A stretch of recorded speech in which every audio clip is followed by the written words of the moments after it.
예수님. 네, 오늘도 이렇게 미사를 한인 미사를 같이 하고 이제 저녁을 같이 먹고 늦게나마 이렇게 집으로 돌아가면서 묵상 나눔 해봅니다. 혹시 이제 운전 중에 이렇게 묵상 나눔 하는 게 위험하지 않을까 걱정하시는 분들 계실 것 같은데, 이제 저는 안전하게 또 안전운전하면서 묵상 나눔 하고 있으니까요. 또 묵상 나눔 하면서 가면 사실 기도하면서 가는 그런 느낌이잖아요. 기도하면서 가는데 뭐 사고가 나겠습니까? 그래서 그런 믿음으로 저도 이렇게 운전을 하고 있습니다. 어느덧 이렇게 사순 4주간 월요일이 됐어요. 사순시기가 절반 이상이 지났죠. 다들 어떻게 사순시기 다짐이나 결심 잘 지키면서 지내고 계신지 궁금합니다. 이게 사순 제 4주간 월요일 복음으로 우리는 요한복음에서 전하고 있는 두 번째 기적, 왕실 관리의 아들을 고쳐주시는 이야기를 전해 듣습니다. 우리가 다들 아시겠지만 요한복음에서는 7가지 표징을 전해주고 있죠. 그 중에 첫 번째 표징이 가나에서의 첫 기적, 물을 포도주로 바꾸신 기적이고요. 오늘 복음, 왕실 관리의 아들 고쳐주신 것이 두 번째 기적입니다. 근데 이 요한복음 7개의 표징들을 함께 놓고 바라보면 공통점이 있어요. 바로 예수님의 표징, 예수님의 기적과 인간의 순종과 믿음이 함께 동반된다는 사실이에요. 그래서 먼저 이제 첫 번째 기적과 두 번째 기적이 특별히 더 깊은 연관성 안에 놓이게 되는데, 먼저 첫 번째 공통점은 둘 다 갈릴레아 카나에서 일어나는 일이라는 거죠. 그리고 두 번째는 먼저 예수님께서 인간의 믿음을 요구하세요. 인간의 순종을 요구하세요. 가나의 첫 기적 그 이야기를 더듬어 보면 예수님께서 이제 성모님과의 대화 후에 성모님께서 그 일꾼들에게 이렇게 말씀하십니다. 무엇이든지 그가 시키는 대로 하여라. 순종을 요구하시는 거죠. 그래서 그 말씀을 따라서 그 일꾼들은 영문도 모른 채 그냥 예수님이 물을 옮겨라 했을 때 6통들이나 되는 6개의 그 물통을 갖다가 옮깁니다. 엄청난 양의 물이었거든요. 근데 그것을 그냥 순종하는 마음으로 그냥 그렇게 옮깁니다.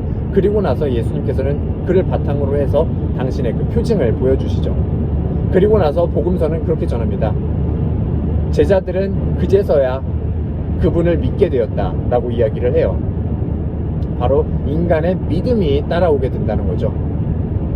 그래서 오늘 복음을 봐도 마찬가지입니다. 이 왕실 관리가 예수님께 와서 자기와 함께 가달라고 부탁을 해요. 그런데 예수님은 그 부탁을 들어주시지 않고 가거라, 내 아들은 지금 나았다 라고 말씀을 하세요. 그냥 이 말 한마디만을 믿고 이 왕실 관리는 떠나갔어야 했습니다. 혹시 안 났으면 어떡해. 그냥 이 말 한마디만 믿고 모험을 걸고 떠나갔어야 하는 거예요. 그런데 이 사람은 그 말씀에 순종하고 떠나갑니다. 그리고 나서 집에 가서 자신의 아들이 낳았다는 것을 발견하게 되죠. 그리고 나서 복음서는 이렇게 전합니다. 그와 그 온 집안이 믿게 되었다. 또 인간의 믿음이 따라오게 됩니다. 그래서 예수님의 표징과 인간의 순종과 인간의 믿음이 함께 나타나는 것이 바로 이 요한복음에서 나타나는 그 표징들의 어떤 특징인데요.